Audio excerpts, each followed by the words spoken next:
اللهم صل على سيدنا محمد وعلى آل سيدنا محمد كما صليت على إبراهيم وعلى آل إبراهيم في العالمين إنك حميد مجيد. أعوذ بالله من الشيطان الرجيم. بسم الله الرحمن الرحيم. وداود وسليمان إذ يحكمان في الحرث إذ نفشت فيه غنم القوم وكنا لحكمهم شاهدين ففهمناها سليمان وكلا آتينا حكما وعلما وسخرنا مع داود الجبال يسبحن والطير وكنا فاعلين وعلمناه صنعة لبوس لكم لتحصنكم من بأسكم فهل أنتم شاكرون. ولسليمان الريح عاصفة تجري بأمره إلى الأرض التي باركنا فيها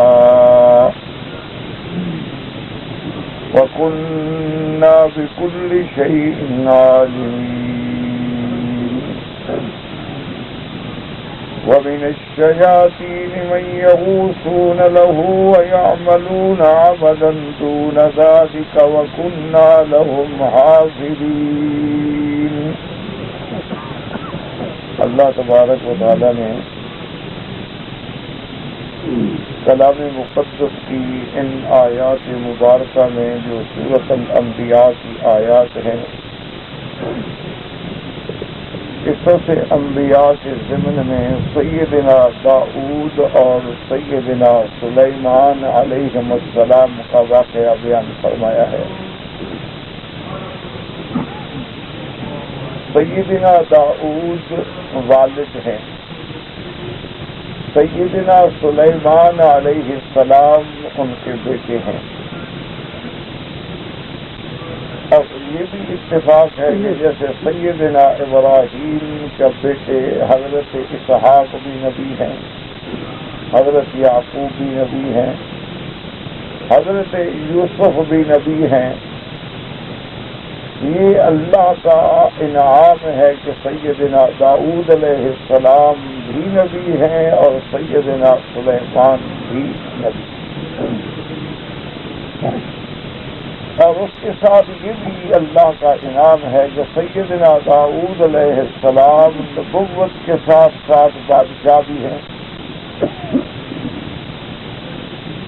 سیدنا سلیمان علیہ السلام بھی نبی ہونے کے ساتھ ساتھ بادشاہ بھی ہیں۔ اور اللہ تبارک و تعالی نے اس دنیا میں جو سیدنا سلیمان علیہ السلام کو سلطنت دی، بادشاہی دی، حکومت دی، وہ کسی کائنات کے بندے کو نہیں دی۔ حَبْ لِي مُلْكًا لَا يَنبَغِي لِأَحَدٍ مِّن بَعْدِي، کہ سیدنا سلیمان علیہ السلام کی حکومت جو ہے صرف انسانوں پہ نہیں ہوتی، دنیا کے بادشاہ تو انسانوں پہ حکومت کرتے ہیں، جنوں پہ تو نہیں کر سکتے۔ ایک جن بھی آ جائے تو سب کا تختہ الٹ دے۔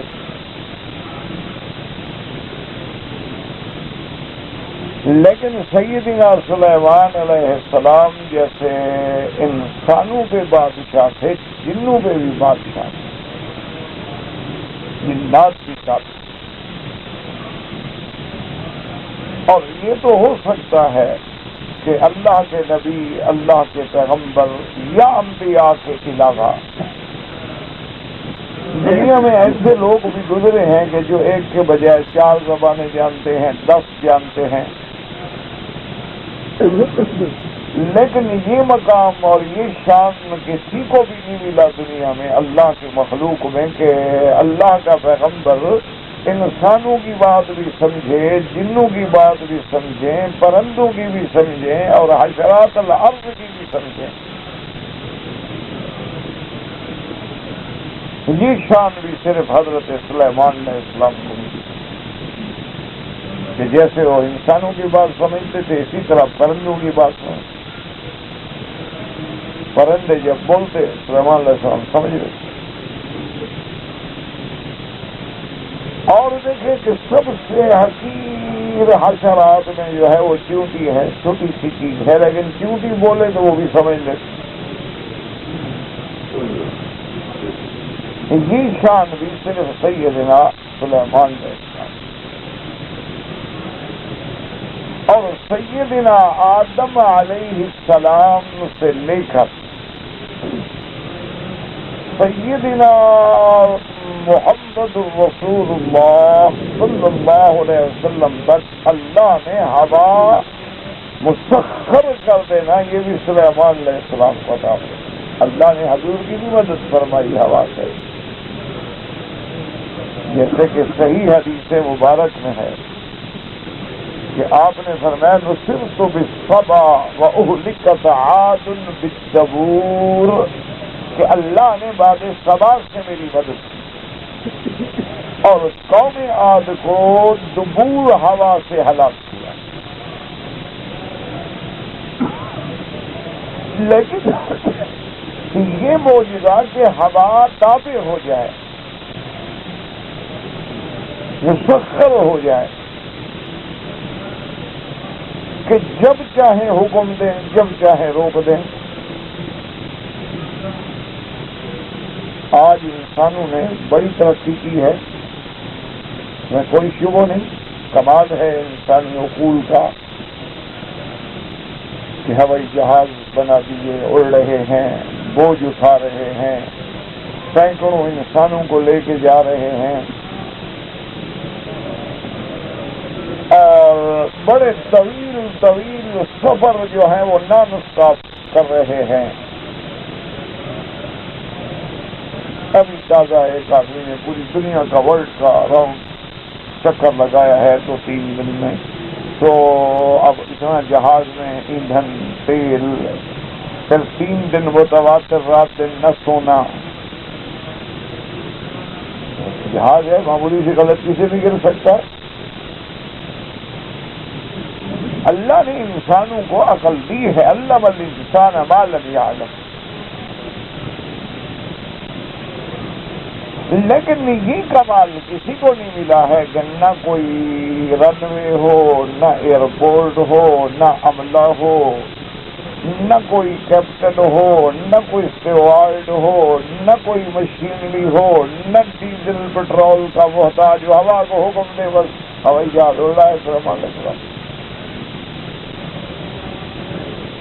اسی طرح یاد رکھیں کہ معجزات میں اور ما تحت الاسباب میں یہی فرق ہوتا ہے،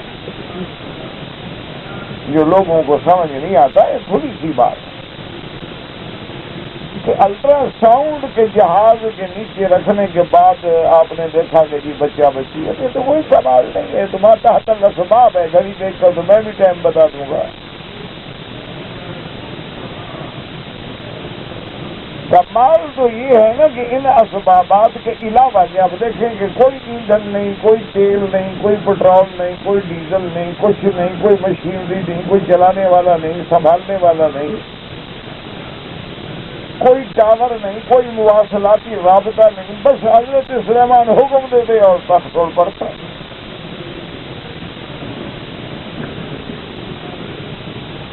اور پھر وہ کوئی ہے نہیں کہ یہاں سے اڑا، جیسے آج کل پتنگ اڑا ہو، یہاں سے اڑا اور وہاں گر جائے، نہیں، وہ تم وہ شہر وروا ہوا شہر،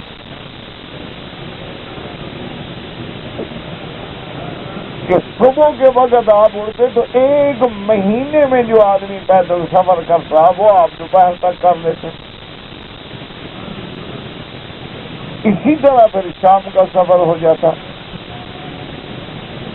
تو یہ مقام جو ہے یہ بھی حضرت سلیمان علیہ السلام کو اللہ نے عطا فرمایا۔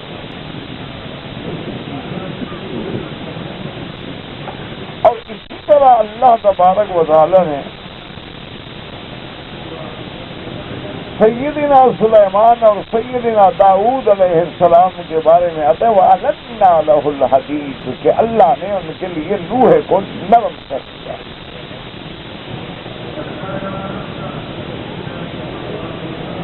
اب لوہے کو نرم کرنے کے بارے میں مفسرین کرام کے دو قول ہیں کہ یا تو اللہ نے ان کو سمجھا دیا کہ اس طرح آگ میں ڈالو گے تو لوہا جو ہے وہ پگھل جائے گا، نرم ہو جائے گا، اور بعض مفسرین کرام فرماتے ہیں نہیں، معجزے کے طور پہ اللہ نے ان کے ہاتھوں میں لوہے کو موم کر دیا تھا کہ بس ہاتھ سے پکڑ کے جو چاہے بنا لیں، کوئی آگ میں ڈالنے کی ضرورت ہی نہیں تھی.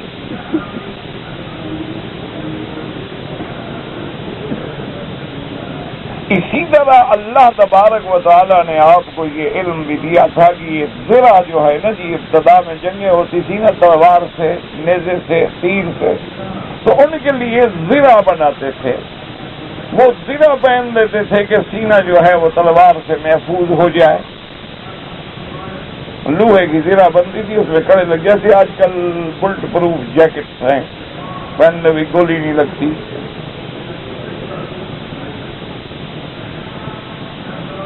تو یہ صنعت جو ہے وہ بھی سیدنا داؤد علیہ السلام کو اللہ نے عطا فرمائی.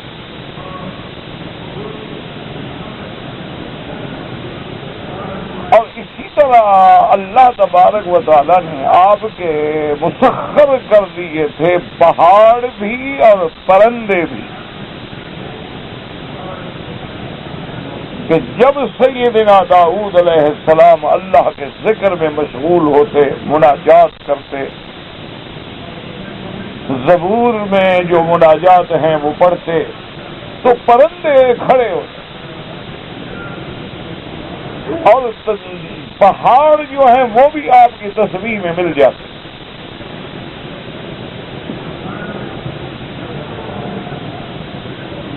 اب علماء فرماتے ہیں کہ چونکہ اللہ چاہے تو بغیر شعور کے بھی ان کو توفیق دے دے، جیسے قیامت میں ہاتھوں کو کہیں گے بولو، پاؤں کو کہیں گے بولو، تو اللہ حکم دیں گے تو پہاڑ بھی بولیں گے. اور بعض علماء نے یہ فرمایا ہے کہ شعور تو ہر چیز میں ہے اور ہر چیز تصویر کہتی ہے اپنے اپنے انداز میں، لیکن معجزہ داؤد علیہ السلام یہ تھا کہ جب آپ ذکر کرتے تو وہ بھی باقاعدہ ذکر میں شریک ہوتے.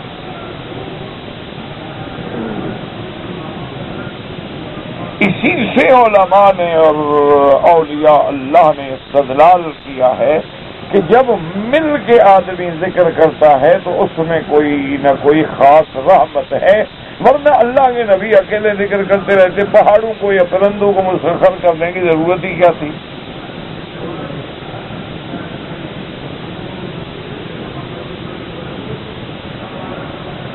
اسی لیے اللہ کا ہاتھ جو ہے وہ جماعت پہ ہوتا ہے،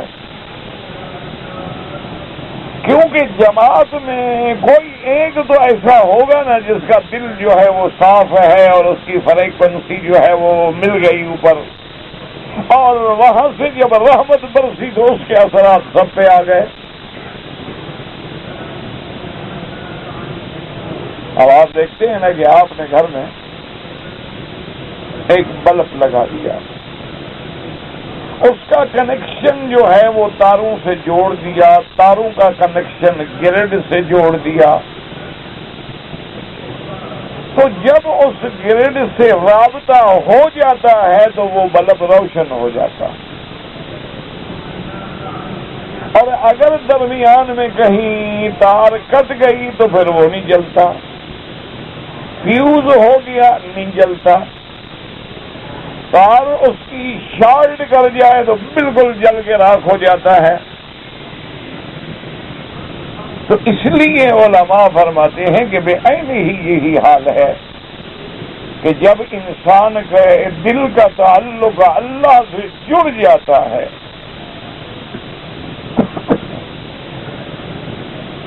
جب انسان کے قلب و قالب کا تعلق اپنے مالک سے جڑ جاتا ہے اور وہ اس مقام پہ آ جاتا ہے کہ ان تعبد اللہ کأنک ترا، گویا اللہ کو دیکھ رہے ہو، تو پھر وہ نور کیسے نہیں آئے گا؟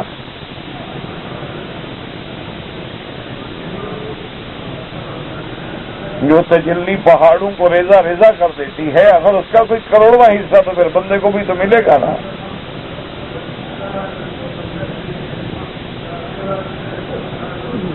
اور اگر وہ تعلق نہیں جڑے گا تو جیسے بلب بیکار ہے، یہ بھی بیکار۔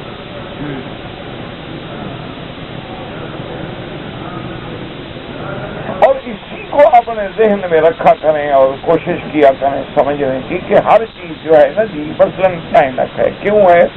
میں اس کو استعمال کر کے پڑھوں گا۔ اگر یہ شیشہ دھندلا ہو جائے، شیشے پہ اسکریچ پڑ جائیں، نظر نہ آئے، تو پھر میں کیا کروں گا؟ پھینک دوں گا۔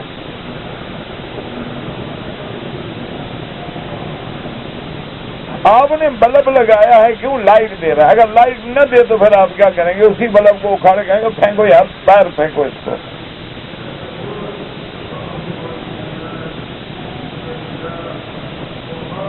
آپ نے گھر میں ایک نل لگایا ہے، کھولتے ہیں پانی آتا ہے، نہ آئے خراب ہو جائے، بھائی بلاؤ کسی کو، یار نکال کے پھینکو نا اس کو باہر۔ وہ کہتے ہیں رکھ دو، کہتے یار کیا رکھو گے، بیکار ہو گیا، پھینکو اور لگاؤ۔ تو اللہ فرماتا ہے میرے بندے کہ اگر بلب ایک کام کے لیے تم نے لگایا ہے، جب وہ کام نہ دے پھینک دیتے ہو۔ نل تم نے ایک کام کے لیے لگایا ہے، وہ کام نہ دے پھینک دیتے ہو۔ گھر کا دروازہ ایک کام کے لیے لگایا ہے، وہ کام نہ دے پھینک دیتے ہو۔ تمہیں بھی تو میں نے کسی کام کے لیے بنایا ہے، جب وہ تم نہیں کرو گے تو میں بھی تو جہنم میں پھینک دوں گا۔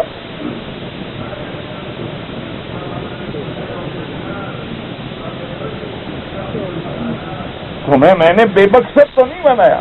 افحسبتم انما خلقناکم عبثا، کہ اللہ نے تمہیں بے فائدہ بنایا ہے، بے مقصد بس ایسے کیڑے مکوڑوں کی طرح تم پیدا ہو گئے ہو ماں کے پیٹ سے۔ اور اگر اللہ نے تمہیں کسی مقصد کے لیے بنایا ہے تو کیا اس مقصد کے لیے تم استعمال ہو رہے ہو؟ اب دیکھو نا جی کتنا بڑا رشتہ ہوتا ہے میاں بیوی کا، کوئی پردہ ہی نہیں درمیان میں، لیکن جب بیوی میں نفور آ جائے، نافرمانی آ جائے، خاوند کے حقوق کی ادائیگی چھوڑ دے تو پھر خاوند کیا کرے گا؟ کوشش کرے گا صلح کی، ان کے رشتہ داروں کو، اس کے باپ کو، بھائیوں کو، عزیزوں کو، لیکن وہ بالکل اگر اس کے حقوق شرعیہ کو ادا نہیں کرتی ہے تو اب وہ کیا کرے گا کہ جاؤ بھائی دفعہ۔ تو 20 سال کے رشتے کو، 5 سال کے رشتے کو، 10 سال کے رشتے کو، حالانکہ تمہاری اولاد کی وہ ماں ہے، تمہارے بچوں کی ماں ہے، اس نے زندگی تیرے گھر میں گزاری ہے، نافرمانی آئی تو تم وہ سارے تعلق بھول کے پھینک دیتے ہو، اور اگر وہ کسی غیر سے تعلق جوڑے تو تم قتل کر دیتے ہو۔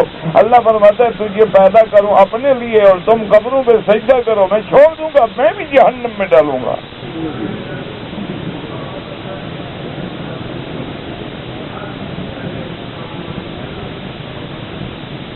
تو ہر چیز جو ہے جب تک اپنے مقصد پہ ہے وہ کام ہے، اس کی قیمت ہے۔ کہ ایک معمولی سا بلب ہوتا ہے، 1 ریال 2 ریال میں خریدتے، تمہارے سر کے اوپر کھڑا ہے، چھت کے اوپر کھڑا ہے، سردار بن کے کھڑا ہوا، اسی کی روشنی میں تم قرآن پڑھ رہے ہو، تم عالم ہو، مولوی ہو، پیر ہو، بزرگ ہو، ولی ہو، نیچے بیٹھے ہو، وہ اوپر کھڑا ہے، سر کے اوپر بنا ہوا ہے تاج۔ جب بیکار ہوتا ہے تو اٹھا کے پھینکتے ہو، نیچے پاؤں سے بھی نیچے کے کہیں کرچی نہ آ جائے، بابا پیر گند میں پھینکو، ڈبے میں ڈالو۔ تو بس اسی سے اندازہ لگا لو کہ اللہ نے تمہیں کیوں پیدا کیا تھا؟ ڈش دیکھنے کے لیے، کیبل پہ فلمیں دیکھنے کے لیے پیدا کیا تھا، انٹرنیٹ پہ چیٹنگ کرنے کے لیے پیدا کیا تھا، عورت کو پیدا کیا تھا کہ میک اپ سنگار کر کے بازاروں میں جا کے اپنے جلوے دکھلائے،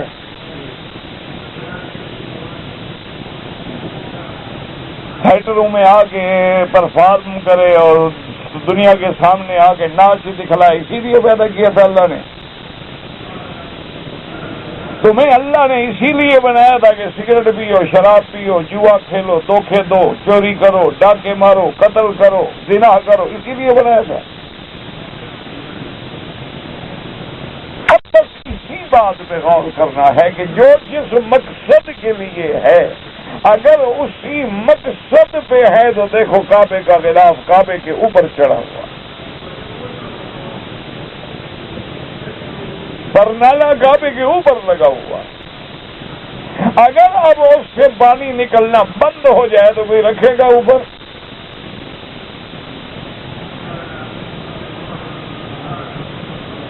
اسی طرح تم بھی سوچ لو کہ اللہ نے قرآن میں فیصلہ کیا ہے، نص قطعی ہے، کسی مولوی کی بات نہیں کہ تم تعویل کر لو گے، تم بہانے بنا لو گے، تم کہو گے اس کا یہ معنی نہیں ہوتا اور یہ معنی ہوتا ہے اور یہ ترجمہ نہیں ہوتا اور یہ ہوتا ہے، حنفی یہ کہتے ہیں اور شافعی یہ کہتے ہیں۔ تو قرآن ہے، اس میں تو دو باتیں ہو ہی نہیں سکتی۔ وما خلقت الجن والانس الا ليعبدون۔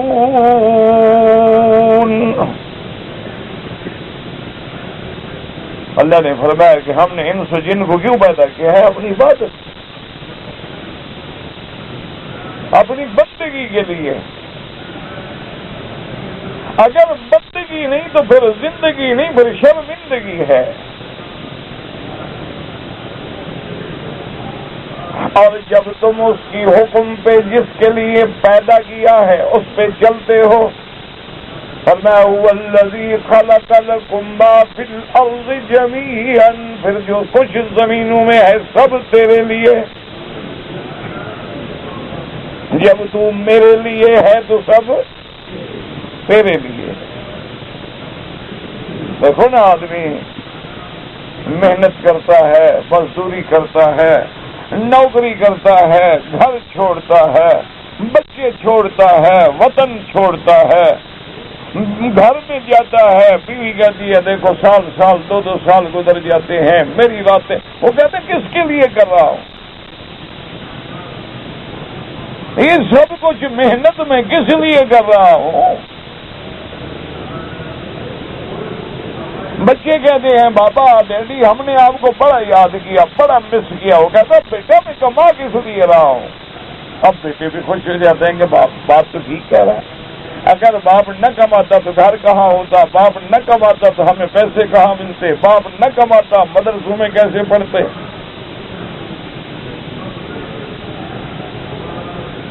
تو اللہ فرماتے ہیں کہ جب تم میرے بن جاتے ہو تو پھر سب کچھ میرا تیرا بن جاتا ہے۔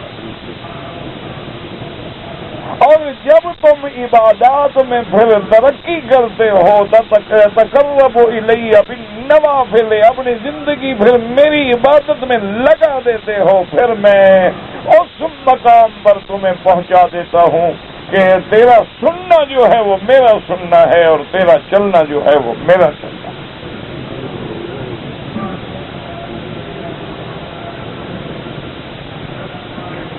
اب سلیمان علیہ السلام دیکھیں کہ جب انہوں نے اللہ کے احکام پر جس مقصد کے لیے اللہ نے انہیں چنا تھا، جب وہ اس پہ میدان میں امتحان میں پورے اترے، اللہ نے سارا تابع کر دیا، جن بھی تابع ہیں، پرندے بھی تابع ہیں، انسان بھی تابع ہیں، لوہا بھی ہاتھوں میں موم ہو جاتا ہے، زبور پڑھتے ہیں تو پہاڑ بھی تسبیح کہتے ہیں، پرندے ٹھہر جاتے ہیں۔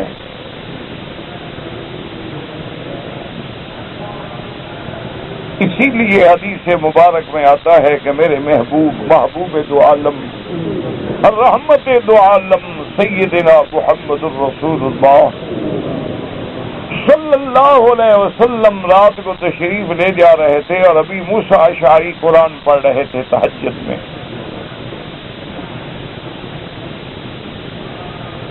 کوشش کیا کرو، تہجد پڑھ لیا کرو، بڑی رحمت کا مقام ہے۔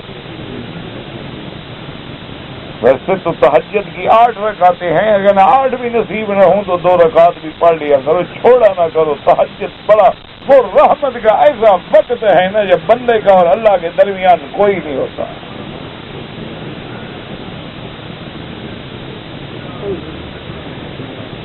ایک تو نزول رب کا وقت ہے کہ اللہ پاک نزول اجلال فرماتے ہیں جیسی اس کی شان کو لائق ہے، اور پھر وہ وقت ایسا ہے کہ بندے کے اور اللہ کے درمیان میں کوئی پردہ نہیں ہوتا تھا. تہجد پڑھ کے رو کے رب سے مانگنا تو سیکھو نا ذرا. اور کبھی یاد آئے تو میرے لیے بھی دعا کر دیا کریں. بس میری تو ایک ہی درخواست ہے نا ہمیشہ آپ لوگوں سے، صرف دعا بس. اور وہ بھی جب یاد آئے، وہ بھی کوئی پابندی نہیں کہ روز میرے لیے دعائیں کرو.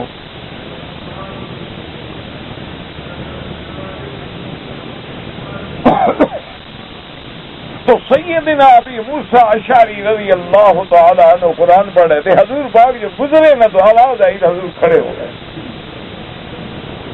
اسی لیے حکم ہے کہ قرآن کو بنا بنا کے پڑھا کرو، سوار سوار کے پڑھا کرو. اللہ نے آواز دی ہو تو زینوا اصواتکم، اپنے آوازوں کو رونق دو، زینت دو قرآن. ہاں یہ نہ ہو کہ قرآن میں تم آواز کے زیر و بم کا لحاظ کرو یا راگ راگنیوں کا لحاظ کرو، پھر تو نعوذ باللہ کفر تک بندہ چلا جاتا ہے. مانا آواز میں سوار کے پڑھو. حضور کھڑے سنتے رہے اور پھر صبح کو آپ نے فرمایا کہ ابھی موسیٰ ماشاء اللہ لقد اوتیت من مزامیر آل داؤد، تمہیں بھی اللہ نے داؤد علیہ السلام کے آواز میں سے حصہ دیا ہے. بھائی تیری بھی بڑی آواز ہے، رات میں نے قرآن سنا، بڑا خوبصورت قرآن پڑھتے ہو. ابھی موسیٰ اشعری نے کہا کہ ہائے یا رسول اللہ، کاش مجھے پتا ہوتا کہ آج صاحب قرآن میرا قرآن سن رہا ہے. یا رسول اللہ مجھے تو پتا نہیں تھا کہ میرا محبوب آج خود قرآن سن رہے ہیں. حبرتہ تحبیرا، پھر میں بنا بنا کے قرآن پڑھتا. حضور وہ تو ویسے پڑھ رہا تھا.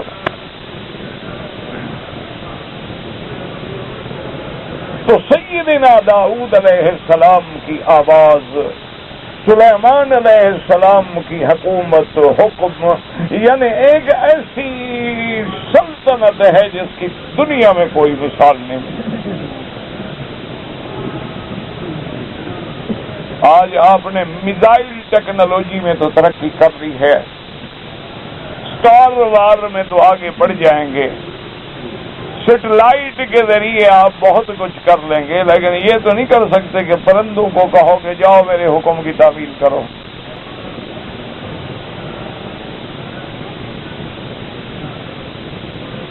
اسی لیے تاریخ میں واقع آتا ہے کہ ہارون الرشید کا ایک بیٹا تھا، وہ بڑا اللہ کا ولی تھا. تو ایک دن بہت بڑی دعوت تھی ہارون الرشید کی، تو بیٹے کو بھی بلایا. تو وہ آیا تو وہی سادہ سے کپڑے، میلے کچیلے کپڑے. اب بادشاہ بظاہر تو خاموش رہا، آخر بادشاہ تھا. لیکن جب وہ دعوت ختم ہو گئی اور مہمان چلے گئے اور چھٹی ہو گئی اور بادشاہ اکیلا رہ گیا، تو بیٹے کو بلایا، کہا بیٹا تم نے آج مجھے بڑا رسوا کیا لوگوں کے سامنے. اب میں سب کو کہہ رہا ہوں میرا بیٹا ہے اور تمہارا یہ حال ہے. کپڑے دیکھے ہیں تم نے اپنے؟ مجھے بڑا شرم آیا کہ بادشاہ کا بیٹا ہے یہ حال ہے. یا تو باپ نہیں دیتا یا باپ دیتا ہے نعوذ باللہ تو بیٹے کا کوئی دماغ ٹھکانے پہ نہیں. میں بڑا شرمندہ ہوا ہوں. تو کہتے ہیں کہ بیٹا ہنس پڑا، ایسے نظر ڈالی تو محل کے سامنے ایک درخت تھا، اس درخت پہ کبوتر تھا یا کوئی پرندہ بیٹھا تھا. اس کو کہا ادھر آؤ، تو وہ اڑ کے آیا اور بیٹے کے ہاتھ پہ بیٹھ گیا. کہا اچھا جاؤ اپنی ٹہنی پہ چل جاؤ. چلا گیا. انہوں نے کہا ابا بلاؤ.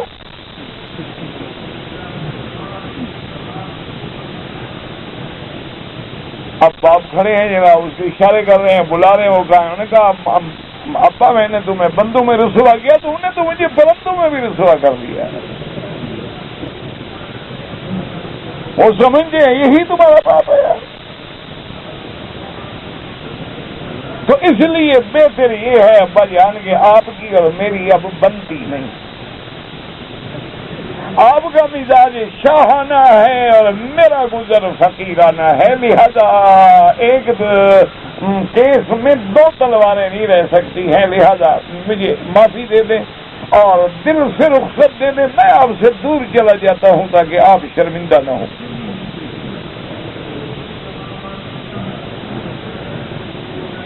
تو بادشاہ کا تخت چھوڑ کے، شاہی چھوڑ کے، محل چھوڑ کے، وہ شہر چھوڑ دیا، وہ ملک چھوڑ دیا، چلے گئے. مزدوری کرتے تھے، مزدوری کر کے روٹی کھاتے تھے.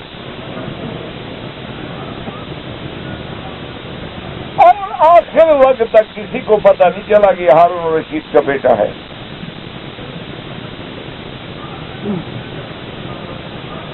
اور مزدوری بھی کیسی کرتے تھے؟ ہفتے میں مزدوری کرتے تھے. اس دور میں جو 2 آنے 4 آنے 8 آنے ملتے تھے، وہاں کوئی مزدوری سینکڑوں میں تھوڑی ملتی تھی. بس اسی میں وہ 4-5 دن گزارتے تھے، پھر ہفتے میں 1 دن مزدوری کرتے تھے.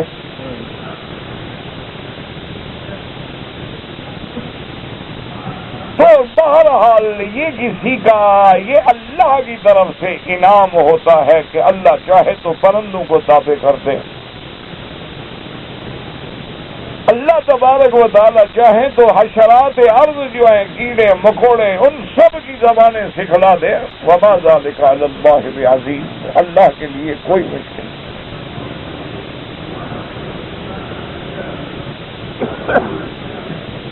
ایک دفعہ ایک عجیب واقعہ ہوا. مقدمہ پیش ہوا سیدنا داؤد علیہ السلام کی خدمت میں ہیں، کیونکہ آپ بادشاہ تھے. ایک آدمی نے شکایت کی کہ فلاں بندے کی بکریاں جو ہیں انہوں نے میرے کھیت میں آ کے سارا کھیت کھا گئی.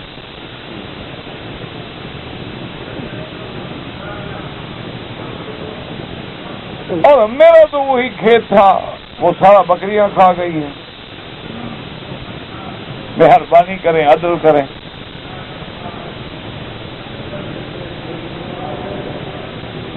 حضرت داؤد علیہ السلام نے اس بندے کو بلایا، اس سے پوچھا کہ کیا بات ہے؟ اس نے کہا جی بات تو ٹھیک، شکایت تھی، واقعی میری بکریوں نے اس کے کھیت کا نقصان کیا. سیدنا داؤد علیہ السلام نے اپنے لوگوں کو حکم دیا کہ بھی کھیت کا اندازہ کرو کہ اس کھیت کی کتنی قیمت ہوگی. مثال کے طور پر انہوں نے کہا جی 10,000. انہوں نے کہا بکریوں کی قیمت کرو. انہوں نے کہا جی بکریاں ہی 10,000 کی بنتی ہیں. انہوں نے کہا بکریاں اس کو دے دو. جتنا تم نے نقصان پہنچایا تم پہ ضمان ہے، یہ بھی شریعت کا فیصلہ ہے.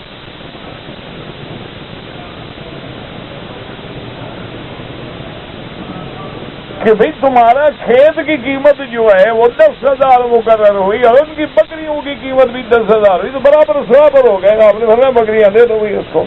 ٹھیک ہے. انہوں نے کہا جی فیصلہ سرآنکھوں پہ، لیکن میرے پاس تو کچھ بھی نہ رہا. اب اس پہ بڑی ابحاث ہیں کہ اگر کسی آدمی کا جانور دوسرے آدمی کے کھیت کو نقصان پہنچائے تو اب فقہا کہتے ہیں یہ دیکھیں گے کہ رات کو نقصان پہنچایا ہے یا دن کو پہنچایا ہے. کیونکہ رات کو نقصان پہنچایا ہے تو پھر جانور کے مالک کی ذمہ داری تھی کہ اپنے جانوروں کی حفاظت کرتا، کیوں چھوڑ دی رات کو؟ لہذا ضمان دینی ہوگی. اگر دن ہے تو پھر نہیں دینی ہوگی، چونکہ دن ہے آخر چرانے کے لیے لے جائے گا. پھر جس کا کھیت ہے اس کی بھی تو ذمہ داری ہے کہ اپنے کھیت کی حفاظت کرے.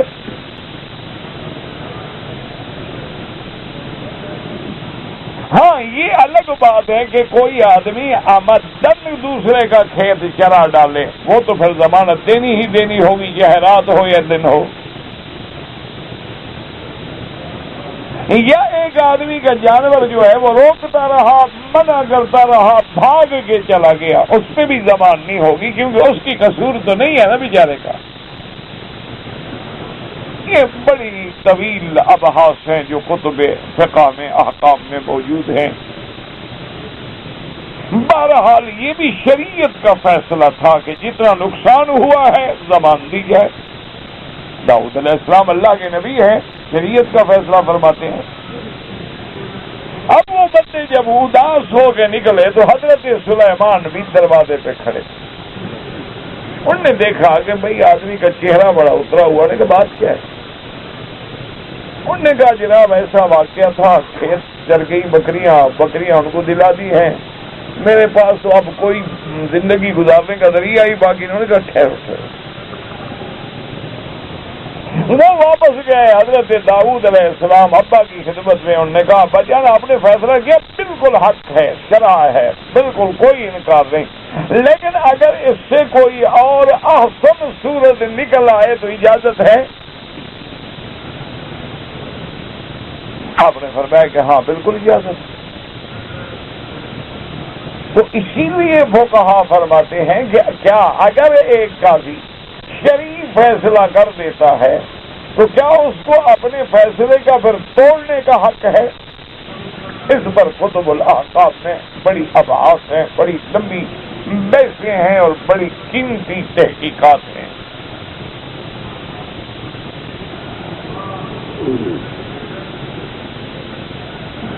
حضرت داؤد علیہ السلام نے اجازت دے دی کہ پہلا فیصلہ بھی شرعن ہے، لیکن اگر کوئی اس سے اصلح اور احسن شکل نکل آئے تو اور سبحان اللہ۔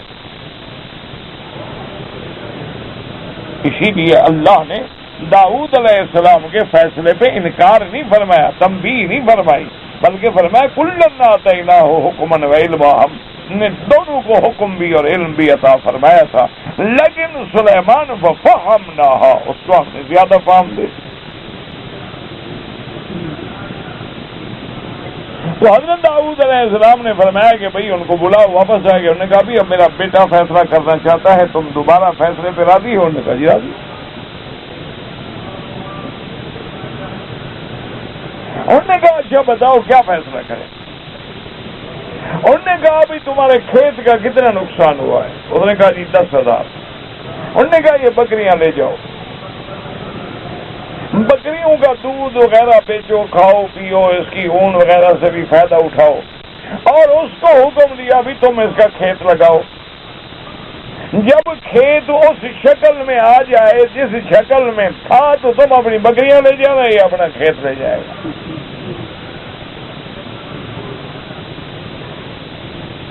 تو اب دونوں خوش ہو گئے، انہوں نے کہا چلو بھی الحمدللہ بکتی میرا نقصان ہے تو چلو بکریاں تو ہے نا میرے پاس، اور نے کہا چلو یار 2 مہینے 3 مہینے میں کھیت نکل آئے گا، اس کے بعد تو میرا مال واپس آ جائے گا۔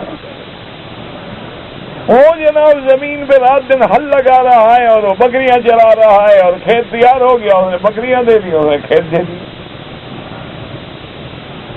تو اللہ تبارک و تعالی نے ان کے اس واقعے کو، اس فیصلے کو اللہ نے قرآن پاک میں بھی ذکر فرمایا،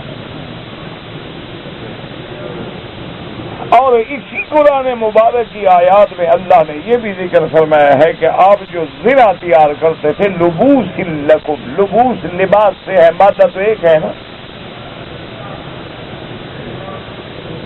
پہلے سے ٹھنڈی لائے ہو یا پہلے ٹھنڈا کر کے مجھے دیتے ہو؟ ہماری بھی قسمت ہے بھائی، روز نئے ٹکر جاتے ہیں، کیا کریں، اللہ کی مرضی ہے ماشاءاللہ۔ حضرت شاہ جی رحمۃ اللہ علیہ، بخاری رحمۃ اللہ علیہ مسکراتے تھے، ہمیشہ ہنستے تھے، فرماتے تھے کہ بھائی جو آدمی عقل سے بھی خالی ہو اور جیب کا بھی خالی ہو وہ ہمارا دوست ہوتا ہے۔ عقل سے بھی پیدل ہو، اب کہہ رہے چلتا ہو گیا، اب چلا جانے آیا، اتنے عرصے سے تمہیں پتہ نہیں لگا کہ چلا جا اچھا کون سا ہوتا ہے؟ وہی بات ہے نا کہ صرف پورے ڈھیلے ہیں اور نہ ہوتے تو ہمارے ساتھ کیوں ہوتا؟ یا تو اپنا کام کرتا ہے کماتا شماتا دولت بیکار ہوگا تو ہمارا ساتھی بنے گا نا. اور آج تو خدا کی قدرت ہے اللہ کے گھر میں آتے ہی وہی ہے جو بیچارہ بیکار ہو. خدا کی قدرت ہے اللہ کا نظام ہے. ہم سے کیا ملے گا؟ قرآن پاک کا سبق حدیث مبارک کوئی واقعہ. نہ دولت نہ دنیا نہ پیسہ نہ ترقی نہ نوکری. کیوں دوست بنے ہمارے؟ اللہ اکبر. اب جناب اللہ تبارک و تعالیٰ نے آپ کو یہ سند سکھلائی کہ اور یاد رکھیں اسی سے علماء نے لکھا کہ ہر پیغمبر کو اللہ نے علم دیا. سیدنا آدم علیہ السلام کو اللہ نے کھیتی باڑی کا علم دیا کہ کھیت کیسے لگانا ہے. گندم ہے، جو ہے، چاول ہے، باجرہ ہے، فلاں ہے، فلاں ہے، فلاں ہے. تو یہ سب سے پہلے زراعت کی تعلیم جو ہے وہ سیدنا آدم کو دی گئی. اسی طرح لوہے کے زرہ پوش بنانے کا علم جو ہے اللہ نے حضرت داؤد کو دیا. اور تخت اڑانے کا علم جو ہے اللہ نے وہ حضرت سلیمان علیہ السلام کو دیا. اور درخان کا لکڑی کا کام کا علم جو ہے وہ اللہ نے سب سے پہلے رسول حضرت نوح علیہ السلام کو دیا.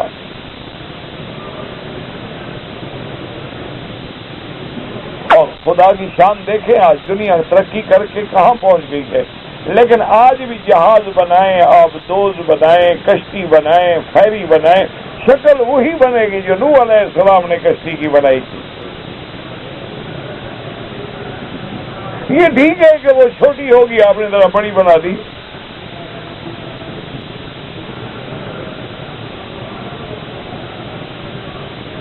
تو یہ اس سے یہ بھی علماء اور فقہا نے مسئلہ نکالا کہ آلات حرب و ضرب کا بنانا، سلاح کا بنانا یا سلاح سے بچنے کے لیے زرہ پہننا یہ بھی اسلام میں جائز ہے. یہ تھوڑا ہے کہ آدمی اپنے آپ کو خود ہلاکت کے لیے پیش کر دے تاکہ وہ لڑائی کے اندر تمہاری جانوں کی حفاظت کر سکیں.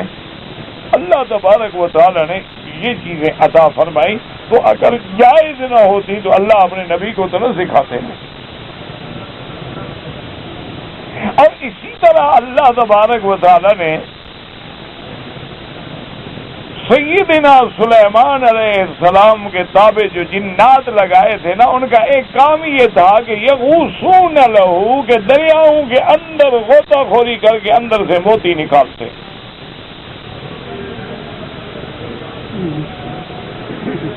یہ جیسے اصلی موتی ہوتے ہیں سمندروں کے اندر سے نکلتے ہیں. یخرج منہم اللؤلؤ والمرجان. اسی طرح وَيَعْمَلُونَ عَمَلًا دُونَ ذَلِكَ. اس کے علاوہ بھی کئی کام تھے. حضرت سلیمان نے ان کو حکم دیا تھا عمارت بناؤ، ٹھیک ہے، لگے ہوئے ہیں. مسجد اقصی بناؤ، لگے ہوئے ہیں. مسجد صخرہ بناؤ، لگے ہوئے ہیں. اور بڑی بڑی دیگیں بناؤ گے جن میں حضرت سلیمان کے لشکر کے لیے کھانا تیار ہو، ہزاروں کا لاکھوں کا لشکر ہو، تو دیگیں بھی تو اسی طرح بنے گی جن لگے ہوئے ہیں.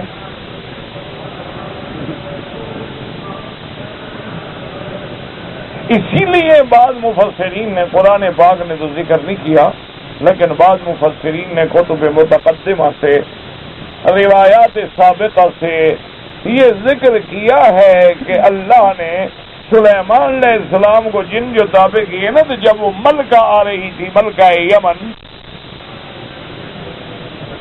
تو آپ نے جنوں کو حکم دیا تھا کہ میرے محل کے آگے جو راستے ہیں نا، جہاں سے میرے محل کی چہار دیواری اور باؤنڈری وال شروع ہوتی ہے، وہاں ساری سڑکیں جو ہے نا سونے چاندی کی اینٹیں لگا دو. وہ ملکہ بھی دیکھ لے کہ اللہ اپنے بندوں کو یہ حکومت بھی دے سکتے ہیں. اگر اس کے پاس ہر چیز ہے، وَأُوتِيَتْ مِنْ كُلِّ شَيْءٍ وَلَهَا عَرْشٌ عَظِيمٌ، تو اللہ نے مجھے بھی یہ طاقت دی ہے کہ سڑکیں بھی سونے کی. اسی طرح ایک تاریخ میں واقعہ آتا ہے، ایک بہت اللہ کے ولی تھے، تو ان کے دروازے پہ جو کتا پہرے کے لیے رکھا گیا، وہ اس کے گلے میں سونے کی زنجیر اور سونے کا کڑا اور ساری چیزیں سونے کی تھی۔ تو ایک دفعہ بادشاہ ملنے آیا، تو بادشاہ نے دیکھا، انہوں نے کہا یار یہ عجیب فقیر ہے، کہتے ہیں فقیر ہے، اس کے تو کتے کے گلے میں بھی سونے ہیں، یہ کیسا فقیر ہے بھائی؟ ہم نے تو سنا تھا کہ وہ اللہ والا ہے، کہ فقیر آدمی ہے، کیونکہ یہ سمجھتے ہیں فقیر وہ ہوتا ہے جس کے پاس کپڑے شپڑے بھی نہ ہوں، کھانے پینے کا بھی بھوکا ہو، یہ اس کو فقیر مانتے ہیں۔ تو بادشاہ جب آگے بیٹھا تو تعجب میں تھا، تو اس نے کہا کہ حضرت مجھے سمجھ نہیں آئی بات کہ سونا اور زنجیر اور اس کا کڑا اور گلے کا اس کا کڑا سب سونے کا کتوں کو ڈالا ہوا ہے آپ نے۔ فرمایا انہی کے لیے تو ہے، بندوں کے لیے تو حرام ہے نا، مردوں کے لیے۔ فرمایا یہ چیزیں انہوں کے لیے، ہمیں تو آخرت میں ملے گا، جن کے لیے ہے ان کو میں نے دیا ہوا ہے، تمہیں کیا تکلیف ہو رہی ہے؟ اب بادشاہ بڑا شرمندہ ہوا، اس نے خود سونا پہنا ہوا تھا نا، اس نے تو خود سونا پہنا ہوا تھا، کو انگوٹھیاں کو ایسے، اس کو تو ایسی چوٹ لگی، اس نے فوراً نکال دی، اتار کے جیب میں ڈال دیا۔ اللہ والے نے شاید انتظام بھی اسی لیے کیا ہو کہ اس کو ہدایت کا ذریعہ بنایا جائے، کیونکہ اللہ والوں کی باتیں جو ہیں وہ اللہ والے سمجھ سکتے ہیں، ہم جیسے لوہار تھوڑی سمجھتے ہیں۔ اور اللہ تبارک و تعالیٰ نے ارشاد فرمایا کہ جو کچھ ہو رہا ہے ہم سارا جاننے والے ہیں، کہ ہم نے داؤد کو کیا دیا، سلیمان کو کیا دیا، کیا کیا نعمتیں دی، کیا کیا انعام کیے۔ اس لیے فرماتے ہیں وَدَاؤُودَ وَسُلَيْمَانَ إِذْ يَحْكُمَانِ فِي الْحَرْثِ إِذْ نَفَشَتْ فِيهِ غَنَمُ الْقَوْمِ وَكُنَّا لِحُكْمِهِمْ شَاهِدِينَ۔ اللہ نے فرمایا داؤد اور سلیمان جب فیصلہ فرما رہے تھے اس کھیتی کا جس میں کسی قوم کی بکریوں نے آ کے تباہی ڈالی، اور ہم ان کے حکم کے دیکھنے والے جاننے والے، فَفَهَمْنَا سُلَيْمَانَ، ہم نے خاص فہم عطا فرمائی سلیمان، وَكُلًّا آتَيْنَا حُكْمًا وَعِلْمًا، اور ہم نے حضرت داؤد اور حضرت سلیمان کو حکم بھی عطا فرمایا، علم بھی عطا فرمایا۔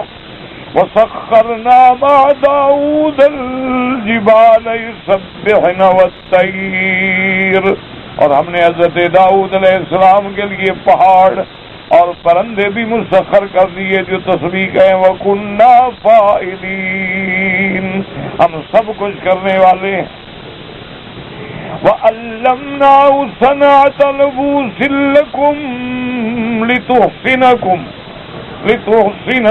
مِنْ بَأْسِكُمْ فَهَلْ أَنْتُمْ شَاكِرُونَ، اور ہم نے ان کو سنایا صنعت زیرہ پوش بنانے کی، تاکہ تمہیں لڑائی میں حفاظت کر سکے، کیا ہو تم اللہ کی ان نعمتوں پہ شکر کرنے والے۔ وَلِسُلَيْمَانَ الرِّيحَ عَاصِفَةً تَجْرِي بِأَمْرِهِ إِلَى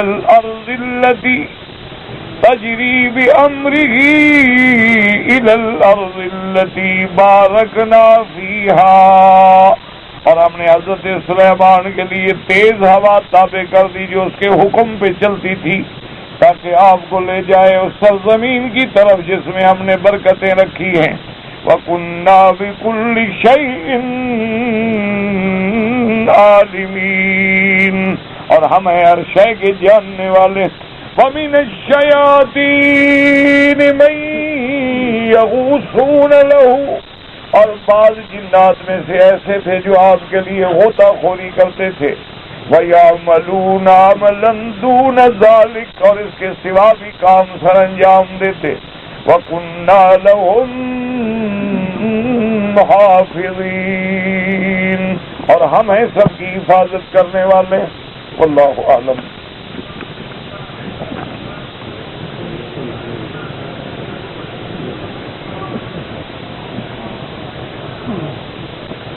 اگر آدمی کے پاس یعنی جماع کے بعد مادہ منویہ کپڑوں کو لگ جائے تو امام ابو حنیفہ رحمۃ اللہ علیہ کے نزدیک اس کا دھونا ضروری ہے۔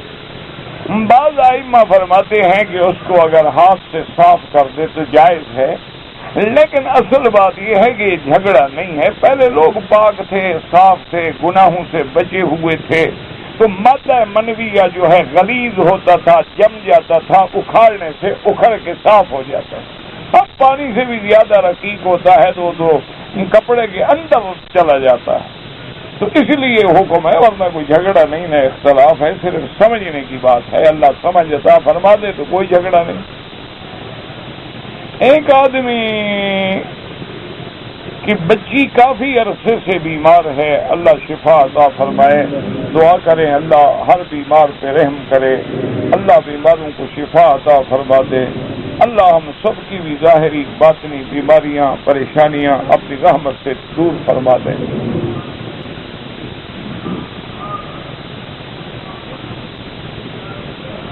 جی کہ آدمی اگر خود مر جائے تو کہتے ہیں کہ بھئی اللہ کی تقدیر تھی، اللہ کی رضا تھی، لیکن قتل ہو جائے تو یہ کیوں نہ کہتے ہیں؟ تم اپنے منہ پہ خود تھپڑ مارو تو کسی پہ مقدمہ کرو گے؟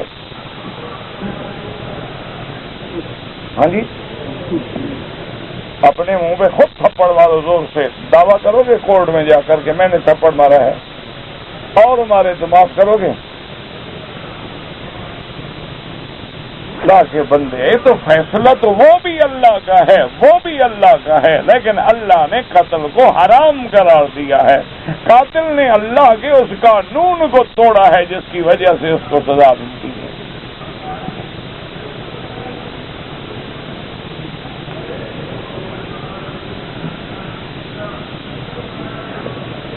اپنی بچی کا مال پیسہ لے کے کھانا جائز ہے؟ بالکل ناجائز ہے۔ کیسا مال؟ یعنی بیٹی کے پاس مال ہے، باپ غریب ہے تو بیٹی خود دے، لیکن اگر بیٹی کو مثلا بیچ کے نکاح کر رہے ہو اور مال کھا رہے ہو، یا بیٹی کا حق المہر کھا رہے ہو، یا بیٹی کا ورثہ کھا رہے ہو تو پھر حرام ہے، جہنم کی آگ ہے۔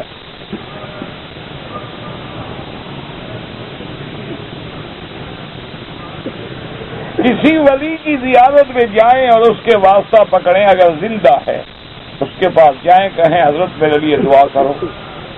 اگر فوت ہو جائیں تو پھر ان کا واسطہ نہیں پکڑا جاتا۔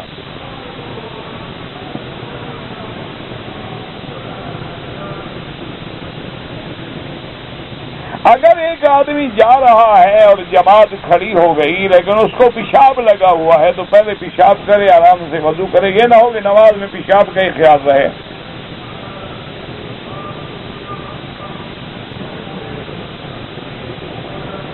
اگر میری والدہ فوت ہو گئی ہیں، میں ان کے لیے کوئی جانور خیرات کروں، صدقہ کروں، بالکل اللہ ثواب دیں گے۔ آپ خیرات کریں، ان کے لیے کوئی مسجد بنا دیں، مدرسہ بنا دیں۔ آپ اگر اتنا پیسہ نہیں ہے مدرسے میں ایک کمرہ بنا دیں، اتنا پیسہ نہیں ہے مدرسے میں کتابیں لے کے دے دیں۔ آپ مسجد نہیں بنا سکتے، مسجد کے حمام بنا دیں، نل بنا دیں، وضو کی جگہ بنا دیں، مسجد میں قالین ڈلوا دیں، تاکہ صدقہ ہمیشہ میرے والد کو، والدہ کو ثواب پہنچتا رہے۔ یہ کوئی منع نہیں۔ منع یہ ہے جو ہم نے رسم و رواج بنایا ہے کہ تیسرے دن کل شریف ہیں، پھر 7 جمعراتیں شریف ہیں، پھر 40واں شریف ہے، کبھی تیجا شریف ہے، کبھی 10واں شریف ہے، یہ بدعات ہیں، منکرات ہیں، ان کا اسلام سے، شریعت سے کوئی تعلق نہیں۔ خیرات روز کرو، خیرات سے کون منع کرتا ہے؟ میری والدہ کا انتقال ہو گیا، اللہ مغفرت فرمائے، اور جتنے مسلمان مرد ہیں یا عورتیں ہیں فوت ہو گئی، اللہ ان سب کی مغفرت فرما دیں، اللہ ان کے درجات بلند فرمائیں، اللہ ان کی قبروں کو باغ جنت بنائیں، اور جتنا زندہ ہیں دعا کرو اللہ ہماری ہدایت کا فیصلہ فرمائیں اور سب کا خاتمہ ایمان پہ فرمائیں، اور جب موت کی گھڑی آئے تو زبان پہ کلمہ توحید جاری فرمائیں، لا الہ الا اللہ محمد الرسول اللہ۔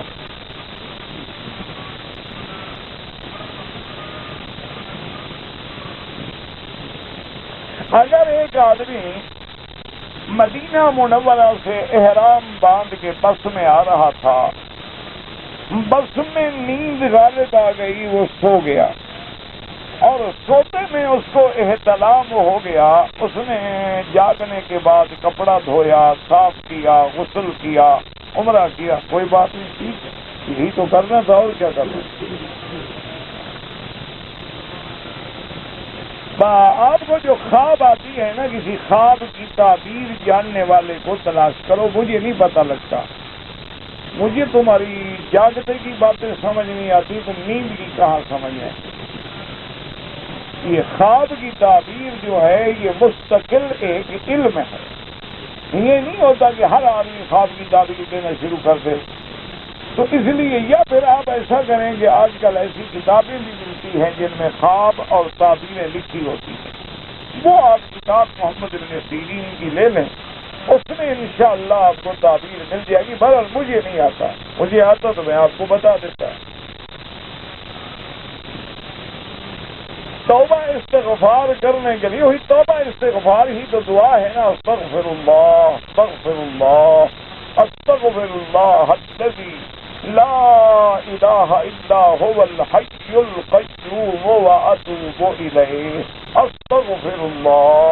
استغفر اللہ، جو بھی تمہیں آئے، استغفر اللہ ربی العظیم من کل ذنب واتوب الیہ۔ اگر یہ بھی نہ آئے تو استغفر اللہ، اور افضل وہ ہے استغفر اللہ الذی لا الہ الا هو الحی القیوم واتوب الیہ۔ بس اس کی کثرت کریں، اور اس کا معنی یہ نہیں ہوتا کہ استغفر اللہ بھی پڑھتے رہو، سگریٹ بھی پیتے رہو، استغفر اللہ بھی پڑھتے رہو اور جناب ڈش پہ بیٹھے ہوئے فلم بھی دیکھتے رہو، وہ تو پھر استغفار پڑھنا نہیں بلکہ نعوذ باللہ اللہ کے عذاب کو دعوت دینے والی بات۔ استغفر اللہ کا معنی یہی ہوتا ہے کہ گناہوں کو چھوڑ دو، برائیاں چھوڑ دو، اللہ سے معافی مانگو، کثرت سے استغفار کرو، اور پھر دیکھو جیسے ہاتھوں پہ فرسوں جمتا ہے نا، ایسے دیکھیں کیسے اللہ کی رحمتیں آتی ہیں، کیسے رزق میں برکت ہوتی ہے، کیسے مشکلات حل ہوتی ہیں، اور کیسے پریشانیاں ایسے اڑ جائیں گی انشاءاللہ۔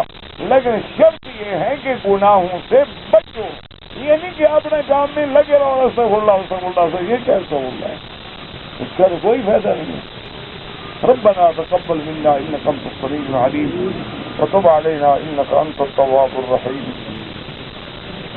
اللهم اجعل لنا وللمسلمين من كل هم فرجا ومن كل ضيق مخرجا ومن كل بلاء عافيا اللهم رب الناس مذهب الباس اشفنا واشف انت شافي لا شفاء الا شفاؤك شفاؤك لا يغادر سقما اللهم اشفنا واشف مرضانا ومرضى المسلمين اللهم اشفنا واشف مرضانا ومرضى المسلمين اللهم اشفنا واشف مرضانا ومرضى المسلمين اللهم اجعل لنا وللمسلمين من كل هم فرجا ومن كل ضيق مخرجا ومن كل بلاء عافيا يا فارج الهم يا كاشف الغم يا مجيب دعوة المضطرين يا خير معطي السائلين يا رحمن الدنيا والآخرة ورحيمهما فارحمنا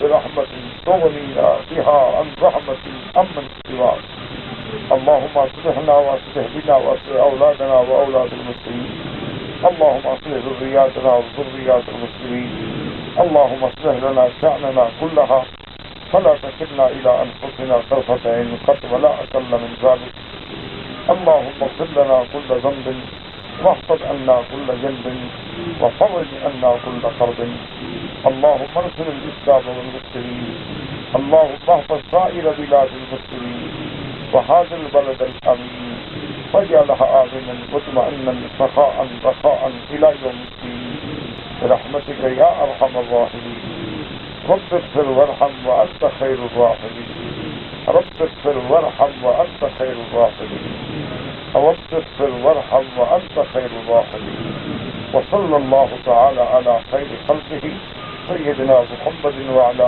آله وصحبه أجمعين. اللهم صل على سيدنا محمد وعلى آل سيدنا محمد كما صليت على إبراهيم وعلى آل إبراهيم في العالمين